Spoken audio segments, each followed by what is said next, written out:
Hi my loves! In today's video ay pag-uusapan natin kung ano yung mga dapat gawin para ma-activate natin yung prosperity life for year 2025.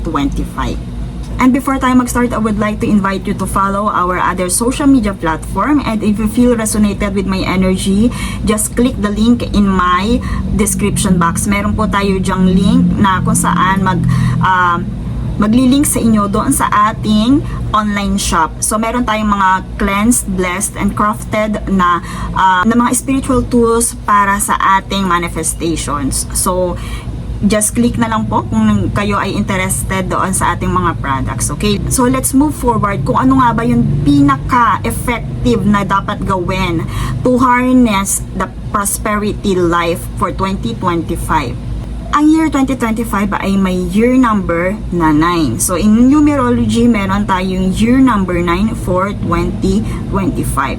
2 plus 2 plus 5 equals 9, which represents for completion, for endings, for new beginnings. Nandyan din ang transformation, cycle ending, growth, and literal na new year. Because new year, new beginning.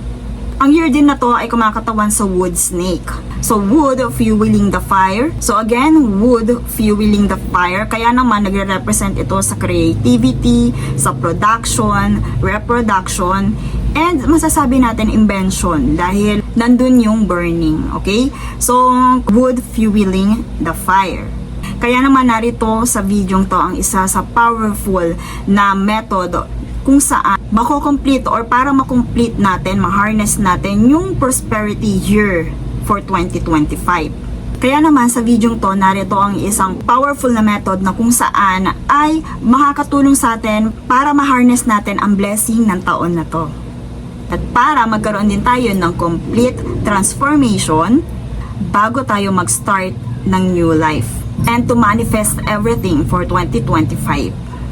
Karaniwan sa mga pamamaraan na ginagawa natin pag New Year ay yung mga pamamaraan din na ginagawa natin pag tayo ay nagkakaroon ng New Moon. Kung mapapansin niyo, lahat ng mga rituals, methods natin, manifestation procedures, manifestation guide na ginagawa natin sa New Year ay ginagawa din natin pag New Moon. So, kumbaga, bagong buwan, bagong taon. Parang magkamukha lang din yung mga ritual na ginagawa natin doon. So, ano nga ba yung mga karaniwan yung ginagawa, by the way, pag New Year? Paki-comment down below kung meron kayong ma-share, my loves. And paki-comment na din kung meron kayong mga ginagawang methods pag New Moon and Full Moon. Kasi yung tatlong yan, New Moon, Full Moon, and New Year, ay pare-parehas tayong mga may isinasagawa. Whether na ikaw ay religious or ikaw ay into astrology, ay meron tayong mga process na ginagawa para magkaroon ng panibagong energy field. So nabanggit ko na nga yung mga methods na ginagawa for New Moon, Full Moon ay ginagawa din natin for New Year. So una, i-cleanse muna natin. Kailangan nating mag-cleanse kasi importante yan. Since na in literal meaning, magpapalit tayo ng taon, sasalubong tayo sa bagong taon, kailangan ay malinis ang ating hindi lang katawan, hindi lang kapaligiran, pati yung ating aura field. So mahalaga na malinis muna ang mga aura field natin bago tayo mag-manifest ng something. Kasi yun ang isa sa mga, kumbaga, nakakaligtaan gawin ng iba. Yung iba manifest lang na mag-manifest pero andun pa rin, nakastack pa rin yung old energy sa kanila. Kaya naman nagtataka sila, bakit ginawa ko naman yung mga ganitong pamamaraan pero parang hindi naman totoo kasi hindi na nangyari sa akin or hindi natupad sa akin. So maaari na meron pang mga blockages or sabihin natin na yung mga stuck energy na yun ay nagsisilbing blockages sa pag-manifest nila ng mga bago sa buhay nila. So maglilinis nga tayo ng energy field. So sa paglilinis ng energy field, narito yung ating mga dapat i-prepare. So very simple na kayang-kaya nyong i-prepare kahit nandyan lang kayo sa loob ng inyong tahanan. So una, mag-prepare ng 3 spoon ng asin. Okay? 3 spoon of salt. Yun ay isa sa napaka-powerful na cleansing. So, anong gagawin natin sa salt? Syempre, hindi lang yung salt. Kailangan din natin mag-provide ng 1 basong tubig. So, meron na tayong ingredients. Nandiyan yung 3 teaspoon ng asin at 1 basong tubig. Okay, so bago natin gamitin yung mga yon ay kailangan i-program muna natin kasi sila ay may elements of water. So kailangan i-program muna natin kung ano yung magiging use nila sa atin. Okay, so nabanggit ko na nga yung program or yung pagsiset ng intention. So in other words, dadasalan muna natin yung ating gagamitin. Sa pagpo-program ng inyong mga kagamitan ay isasambit mo kung ano yung intention mo. So, una muna, since nandito tayo sa cleansing, dito muna tayo sa cleansing stage, ay sasambitin mo kung ano yung mga dapat nang mawala, yung mga gusto mo nang matanggal sa iyong buhay, or yung mga dapat nang hindi maisama sa 2025. And by the way nga pala, my loves, is sa pagsiset ng intention, iwasan nyo na magsambit ng sana. So, kumbaga dito, ipinoprogram mo yung iyong tools na gawin niya talaga. Kumbaga, like for example, banish negative energy, banish the unwanted energy, and sabihin natin remove all the negative energy. Kumbaga, pinrogram mo na talaga siya. At yun lamang ang gagawin ng iyong tools, yung cleansing tools. So, yun, palagi niyong banggitin, remove, banish, kung ano man yung mga gustong mong matanggal. Like, for example, i-remove na yung pain sa yung katawan. So, pag naset nyo na yung intention na yun, my loves, narito yung mga susunod nyo pang dapat gawin. Naset nyo na yung intentions, mas maganda, my loves, is sabihin natin, like for example, hawak nyo na yung tubig ng baso, is habang sinasambit nyo ngayon, is napoprogram na doon, nasiset na yung energy doon. And after that, my loves, paghaluin nyo yung 3 teaspoon ng asin doon sa baso. So, pinaghalo nyo na yung asin at tubig sa baso. So, banggitin ulit habang iset pa rin ang yung intention na gusto nyong matanggal, and haluin ang asin counterclockwise. Okay? So, kumbaga, habang hinahalo nyo siya, natatanggal na. Kumbaga, iniisip nyo kung ano yung matatanggal sa inyo, iniisip nyo kung yung, ano yung gusto nyo lang ma-remove doon sa inyong aura field.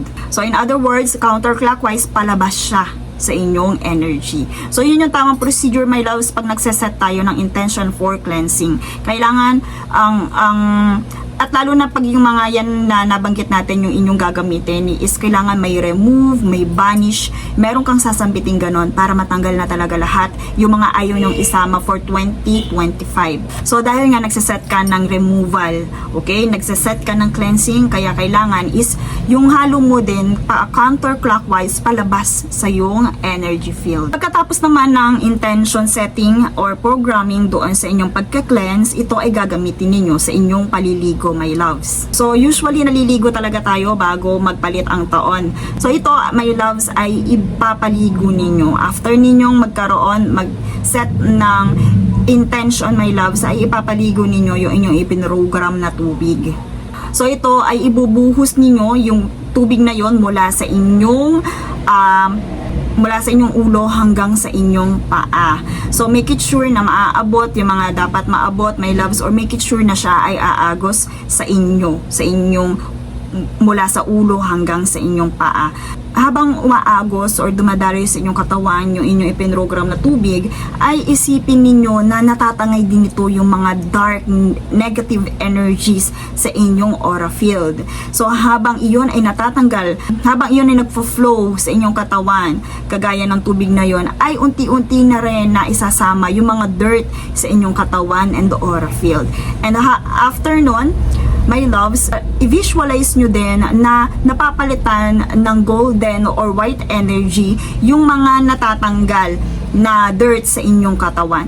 So, yun is bath ritual, my loves, na napaka-importante sa atin dahil tayo ay magpapalit nga ng taon. So, habang dumadaloy or habang ikine-cleanse mo na yung sarili mo, kumbaga, isipin mo na rin, my loves, yung pakiramdam ng natatanggal itong mga negative energy sa inyong katawan.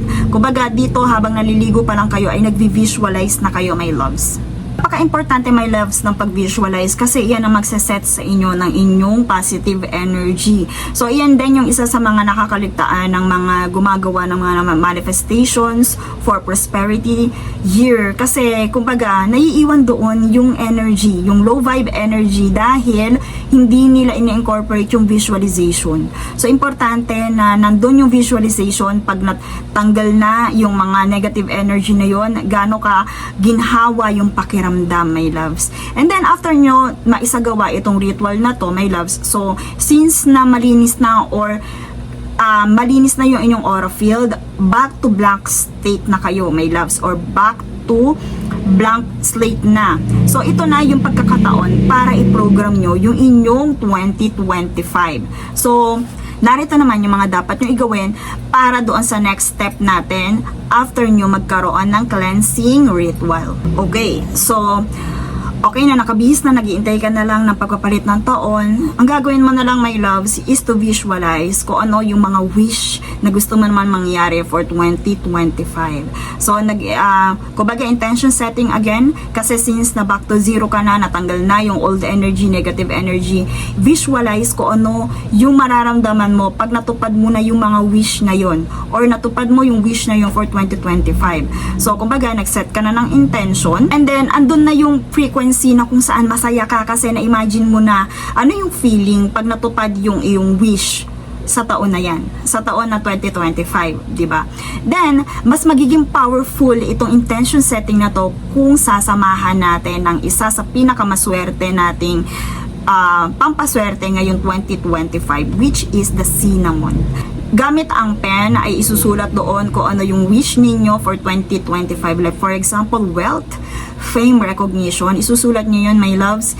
And nandun na yung energy na kung saan na-imagine mo na kung gaano ka positive yung energy pag natupad or dumating to sa life mo. So, sa isang dahon ng cinnamon ay isusulat mo doon yung iyong manifestations. And after that, i-incorporate mo yung energy doon. And yun na nga yung time para sunugin yung iyong cinnamon leaves. So, sa pagsunog ng cinnamon leaves, tuloy-tuloy pa rin doon sa, alam mo yon, yung gratefulness na natutupad na yung iyong mga pangarap. So, after mo masunog, my loves, yung cinnamon, ay ilagay mo yon sa inyong doorway or sa inyong halaman na malapit sa pinto, pwede, or sa inyong gilid ng pintuan or gilid ng bintana or tapat ng bintana, at hayaan mo siya na sabihin natin liparin kung saan man niya gustong lumipad. Kasi iyon, my loves, is naka-incorporate ang ating taon sa earth. Okay? Since na iyon ay wood, earth and fire. Naka-incorporate yung dalawang yon sa ating wishes, kaya naman napaka-powerful ng cinnamon leaves sa ating taon 2025. So ano pang iniintay nyo, my loves? Ihanda na yung mga dapat ihanda and iset na rin ang intentions. Ano nga ba yung mga wish nyo sa darating na 2025? Ano nga ba yung mga wish nyo for the year 2025? And that's all for this reading. Thank you so much and see you in my next one.